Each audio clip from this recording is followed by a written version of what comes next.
ओम गम गणपतिये नमः। आज गणेश उत्सव का दूसरा दिन है और आज हम सुनेंगे दूसरे दिन सुनी जाने वाली भगवान गणपति की कहानी।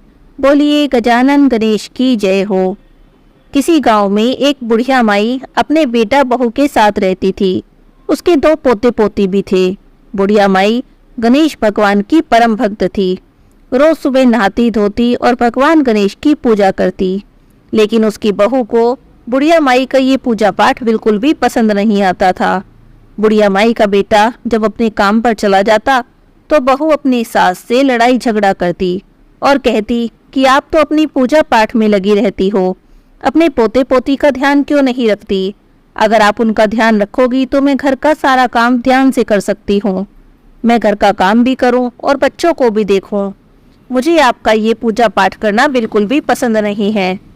रोज घर में पूजा पाठ को लेकर कलेश होने लगा। रोज रोज के कलेश से बुढ़िया माई बड़ी दुखी हो गई। एक दिन बुढ़िया माई ने अपने मन की बात पड़ोसन को बताई। तब पड़ोसन कहने लगी, अरे बहन, ये तो घर घर की कहानी है। तू मेरी बात मान और अपना खाना पानी ले और गणेश मंदिर में चली जाया कर। पूरा दिन वहीं बिताया कर और पूजा पाठ कर लिया कर। दोपहर में वहीं पर भोजन कर लिया कर और शाम को अपने घर चली आया कर। बेटा बहू पूछे तो कह देना कीर्तन में जा रही हूँ। बुढ़िया माई को पड़ोसन की बात जच गई। वह अपने घर आई और अपने बेटे से बोली कि गांव में कीर्तन चल रहा है, मैं चाहती हूँ कि मैं वहां जाया करूँ। रोज सुबह चली जाऊंगी, अपना खाना ले जाया करूंगी और शाम को ही घर आऊंगी। तब बेटा अपनी माँ से कहने लगा, ठीक है माँ, तेरी जैसा मन करे तू वैसा कर। उस समय बेटे की बात सुनकर बहू कुछ भी नहीं बोल पाई। अगले दिन बुढ़िया माई नहा धोकर खाना लेकर गणेश मंदिर चली गई। वहीं पर पूजा पाठ करती रही। दोपहर हुई तो अपनी रोटी खा ली। थोड़ी देर वहीं पर चबूतरे पर लेट गई और आराम कर लिया। शाम को अपने घर आ गई। अब बुढ़िया माई रोज इसी तरह से करने लगी। धीरे धीरे समय बीतता रहा। पीछे से बहू ने अपने माँ बाप को मायके वालों को घर बुलाना शुरू कर दिया।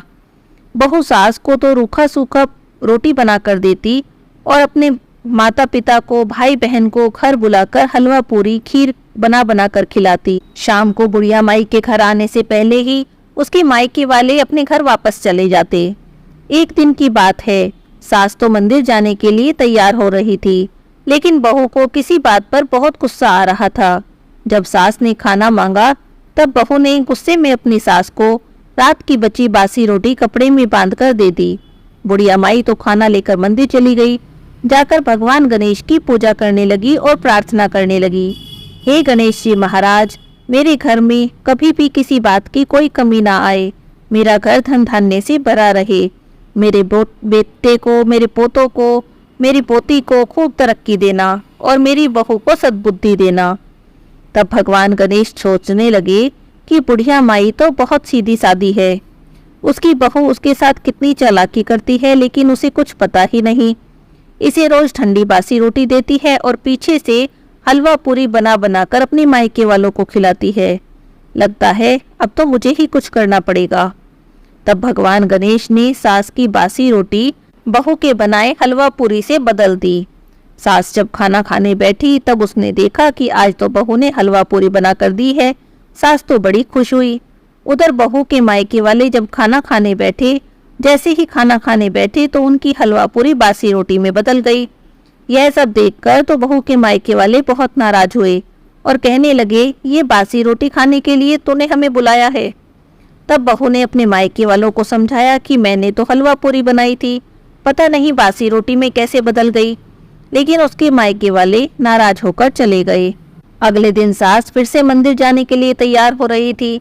बहू ने आज फिर बासी रोटी बांधकर अपनी सास को दे दी और पीछे से अपने मायके वालों के लिए खूब हलवा पूरी पकवान बनाए। मायके वाले जब खाने बैठे तो फिर से बासी रोटी हो गई। उधर बुढ़िया माई जब खाना खाने बैठी तब उसमें से बढ़िया बढ़िया पकवान निकले, हलवा पूरी खीर दाल बाटी। तो बुढ़िया माई तो बड़ी हैरान हो गई कि बहू को क्या हो गया, रोज रोज नए नए पकवान बना कर देती है। तब वह सोचने लगी कि मैं कीर्तन के बहाने घर से निकल जाती हूँ, बहू अपनी मनमानी करती है सारा दिन, शायद इसीलिए खुश रहने लगी है। चलो कोई बात नहीं, रोज रोज के कलेश से तो छुटकारा मिला। बहू भी खुश है और मैं भी खुश हूँ। अब मुझे भी गणेश की पूजा करने का समय मिल जाता है। उधर बहू बेचारी बड़ी परेशान हो रही थी। जो भी पकवान बनाती वो बासी रोटी में बदल जाता। जब परेशान हो गई तब उसने ये बात अपने पति को बताई और कहने लगी कि मैं जो भी घर में बनाती हूँ वह बासी रोटी में पता नहीं कैसे बदल जाता है। ऐसा लगता है आपकी माँ ये सब जादू करती है। यह सुनकर बुढ़िया माई का बेटा अपनी पत्नी से कहने लगा, लेकिन मेरी माँ भला ऐसा क्यों करेगी? लेकिन वो तो अपनी बात पर अड़ी रही। जब रोज इसी तरह की शिकायतें आने लगी तो बुढ़िया माई का बेटा भी परेशान हो गया। उसने सोचा कि देखना पड़ेगा ये सब माजरा क्या है। एक दिन वह काम का नाम लेकर अपने घर से निकला कि मैं काम पर जा रहा हूँ, और छिपकर घर में आकर बैठ गया। उसने ये बात किसी को नहीं बताई कि मैं घर में ही हूँ। छिपकर सारा नज़ारा देखने लगा कि क्या क्या पीछे से घर में होता है। तब उसने देखा कि उसकी माँ मंदिर जाने के लिए तैयार हो रही थी। उसने अपनी बहू से रोटी मांगी। तब उसने बासी रोटी कपड़े में लपेट कर दे दी और उसकी माँ वही रोटी लेकर मंदिर के लिए चली गई। माँ के जाते ही बहू ने खूब बढ़िया व्यंजन बनाए, मालपुए बनाए, खीर बनाई, खूब बढ़िया पकोड़े बनाए और अपने मायके वालों को बुला लिया। मायके वाले आए और खाना खाने बैठे। जैसे ही खाना खाने बैठे तो सारे जो पकवान बनाए थे वे सब बासी रोटी में बदल गए। बुढ़िया माई का बेटा तो ये सब देख रहा था। वह भी देखकर बड़ा हैरान हुआ कि मेरी पत्नी ने तो इतने अच्छे अच्छे पकवान बनाए थे, ये सब बासी रोटी में कैसे बदल गए हैं। अब वो घर के पीछे से चुपचाप निकला और अपनी माँ को ढूंढने लगा। लेकिन गांव में तो कहीं भी कीर्तन नहीं हो रहा था जहां वह अपनी माँ को ढूंढ लेता। तब उसने पड़ोसियों से पूछा कि आपको पता है मेरी माँ कहाँ जाती है। तब वह उसी पड़ोसन के पास गया जिसने उसकी माँ को सलाह दी थी कि मंदिर चली जाया कर। तब उसने सारी बात उसके बेटे को बता दी। तब उसका बेटा गणेश मंदिर में पहुंचा तो देखा उसकी माँ खाना खा रही थी और खाने में खूब बढ़िया बढ़िया पकवान रखे हैं, वही जो उसकी पत्नी ने बनाए थे। मालपुआ, खीर, पकोड़े सब रखे हैं। यह सब देखकर तो उसका माथा घूम गया।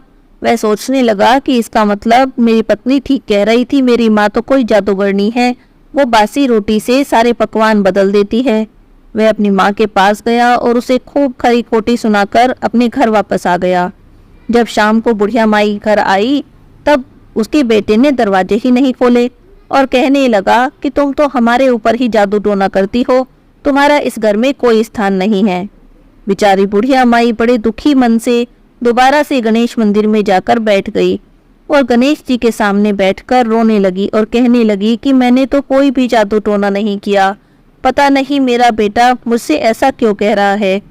उधर गणेश भगवान ने सोचा कि बेटा तो अपनी माँ को ही गलत समझ रहा है। गणेश भगवान बुढ़िया माई के बेटे के सपने में गए और उससे कहने लगे कि तू अपनी माँ को गलत मत समझ, ये सब मैं करता हूँ। मैं ही तेरी माँ की बासी रोटी को तेरी पत्नी के बनाए पकवान से बदल देता हूँ। तेरी बहू बड़ी चालाकी से अपनी सास को बासी रोटी दे देती है और उसके जाने के बाद खूब अच्छे पकवान बनाती है और अपने मायके वालों को बुलाकर खिलाती है। लेकिन तेरी सीधी सादी माँ इतना सब होने के बाद भी अपनी बहू की सलामती के लिए, तुम्हारी तरक्की के लिए मुझसे प्रार्थना करती है, कभी भी अपने लिए कुछ नहीं मांगती। वह बड़ी सीधी सादी है, इसीलिए ये सब मुझे करना पड़ा। गणेश भगवान की बात सुनकर बुढ़िया माई के बेटे की तो आंख खुल गई। वह सुबह उठा और जाकर अपनी माँ के चरणों में गिर गया। खूब रोते रोते उसने अपनी माँ से क्षमा मांगी। उन्हें अपने साथ लेकर घर वापस आया तो बहू का तो माथा ठनक गया और कहने लगी कि तुम फिर इस जादूगरनी को घर ले आए। बहू की बातें सुनकर तो बेटे को बड़ा गुस्सा आया। उसने कहा कि जादूगरनी मेरी माँ नहीं है, बल्कि तुम ही कपटी और चालाक हो। अब तुम्हारा इस घर में कोई भी स्थान नहीं है। ऐसा कहकर वह अपनी पत्नी को घर से निकालने लगा, लेकिन बुढ़िया माई ने उसे रोक दिया। कहने लगी कि नहीं बेटा, ऐसा मत कर, ये तो इस घर की लक्ष्मी है, तो इसे घर से मत निकाल।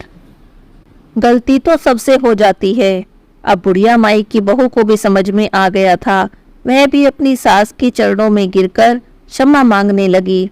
अब बहू बेटा भी अपनी माँ के साथ गणेश जी की पूजा करने लगे, गणेश जी का व्रत करने लगे।